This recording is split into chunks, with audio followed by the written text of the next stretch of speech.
for all things Halloween. This is Hauntformer, and welcome everyone to another movie R.I.P. review. And in today's R.I.P. review, we're going to be talking about the 2017 horror film, Jigsaw.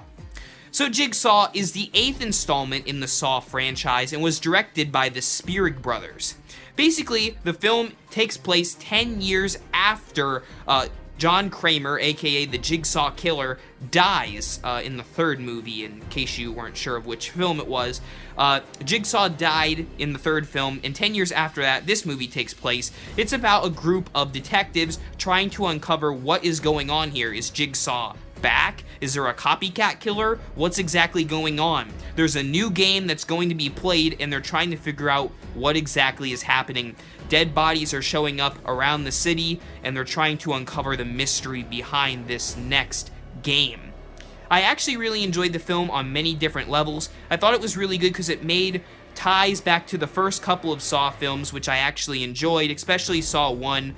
Some of the later sequels I do not like. I am not a gore fan by any means. I don't like the blood and guts of Saw, like 4 through whenever, through 7, but I actually really do enjoy the first Saw for it having psychological elements and, you know, making it an original idea.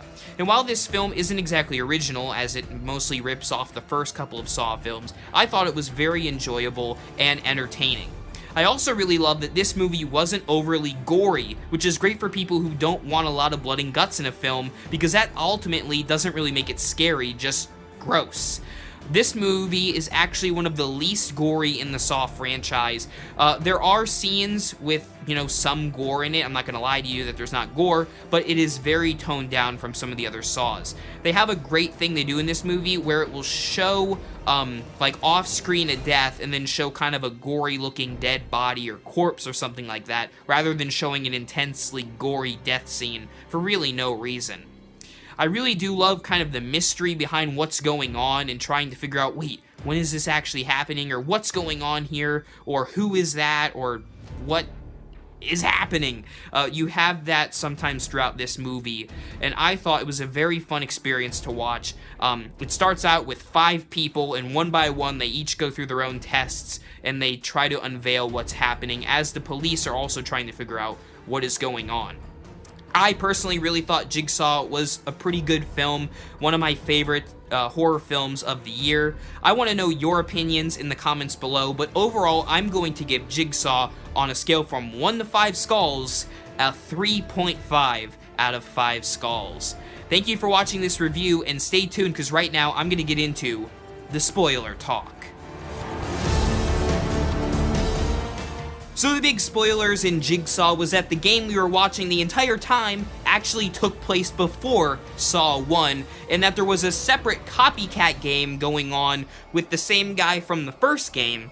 It was a little bit confusing, but there's some videos online kind of explaining the ending. I won't get into the whole, you know, details of it, but basically, one of the guys from the first game was actually saved by Jigsaw because he realized that what he was in the game for in the first place was nothing more than a mistake, and he kind of became one of Jigsaw's henchmen, kind of making traps with him, and then later on he went and made a copycat version of Jigsaw's original game, which I thought was a cool twist, and I also like some of the different traps we saw in the movie. Like I said, it wasn't that gory, at least to me anyways. There were some scenes that were gory, like the part where his head splits open, but it was kind of CGI, so it wasn't exactly that gross. Overall, I really like Jigsaw, and in the comments below, as I mentioned, let me know how you enjoyed the film as well. Thank you for watching, and remember, as always, for all things Halloween, this is Hauntformer.